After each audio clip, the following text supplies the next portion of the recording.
ಕಾರ್ಕಳದ Parashurama theme ಪಾರ್ಕಿನಲ್ಲಿ ಕಳ್ಳತನ ನಡೆದಿದೆ.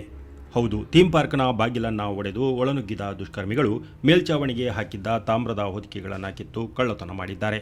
ಕಾರ್ಕಳದ ಇತಿಹಾಸದಲ್ಲಿ ಇದೊಂದು ದುರ್ದಿನ ಎಂದು ಮಾಜಿ ಸಚಿವ ವಿ. ಸುನೀಲ್ ಕುಮಾರ್ ಹೇಳಿದ್ದಾರೆ. ಕ್ಷೇತ್ರವನ್ನು ರಾಜ್ಯದ ಶ್ರೇಷ್ಠ ಪ್ರವಾಸಿ ತಾಣವನ್ನಾಗಿ ರೂಪಿಸಬೇಕೆಂಬ ಕನಸಿನೊಂದಿಗೆ ಪ್ರಾರಂಭಿಸಿದ ಈ ಮಹತ್ವಾಕಾಂಕ್ಷಿ ಯೋಜನೆ ಸ್ಥಳೀಯ ಕಾಂಗ್ರೆಸ್ ಮುಖಂಡ ಉದಯ್ ಕುಮಾರ್ ಶೆಟ್ಟಿಯವರ ದ್ವೇಷ ಹಾಗೂ ಅಸೂಯೆಯ ರಾಜಕಾರಣಕ್ಕೆ ಬಲಿಯಾಗಿ ಹೋಗಿದೆ. ಕಳೆದ 2 ವರ್ಷದಿಂದ ಈ ಯೋಜನೆಯ ಅಭಿವೃದ್ಧಿಗೆ ಬಿಡಿಗಾಸು ಬಿಡುಗಡೆಯಾಗದಂತೆ ಮಾಡಿ ಪರಶುರಾಮ ಥೀಮ್ ಪಾರ್ಕ್ ಅಕ್ಷರಶಃ ಪಾಳುಬಿದ್ದು ಹೋಗುವಂತೆ ಮಾಡಿದ್ದಾರೆ ಎಂದು ಆರೋಪಿಸಿದ್ದಾರೆ. ಪ್ರವಾಸೋದ್ಯಮದ ದೃಷ್ಟಿಯಿಂದ ಈ ಯೋಜನೆಯನ್ನು ನಾವೇನು ಆರಂಭ ಮಾಡಿದ್ವಿ, ಇದೊಂದು ನಿರ್ಜನವನ್ನ ಪ್ರದೇಶವನ್ನಾಗಿ ಮಾಡಿ ಇವತ್ತು ಕಳ್ಳರು ಒಕ್ಕುವ ತನಕವೂ ಕೂಡ ಕಾಂಗ್ರೆಸ್ ಇದಕ್ಕೆ ಪ್ರತ್ಯಕ್ಷವಾಗಿ ಮತ್ತು ಪರೋಕ್ಷವಾಗಿ ಇದಕ್ಕೆ ಅವರೇ ಕಾರಣ.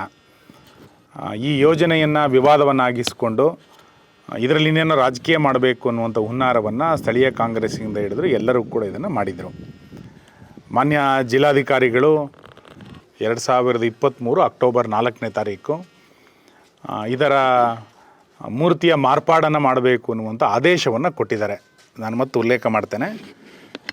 ಅಕ್ಟೋಬರ್ 4, 2023 ಮಾನ್ಯ ಜಿಲ್ಲಾಧಿಕಾರಿಗಳು ಮೂರ್ತಿಯನ್ನು ಮಾರ್ಪಾಡು ಮಾಡಬೇಕು ಅಂತೇಳಿ ಲಿಖಿತ ಆದೇಶವನ್ನು ಕೊಟ್ಟಿದ್ದರು. ಆ ಆದೇಶದ ಅನ್ವಯವೇ ಈ ಎಲ್ಲ ಚಟುವಟಿಕೆಗಳು ಕೂಡ ನಡೆದಿತ್ತು. ಇದನ್ನು ಗಾಳಿಗೆ ತೂರಿ ಇದನ್ನು ವಿವಾದವನ್ನಾಗಿ ಅವತ್ತಿಂದ ಮಾಡಲಿಕ್ಕೆ ಪ್ರಾರಂಭ ಮಾಡಿದರು.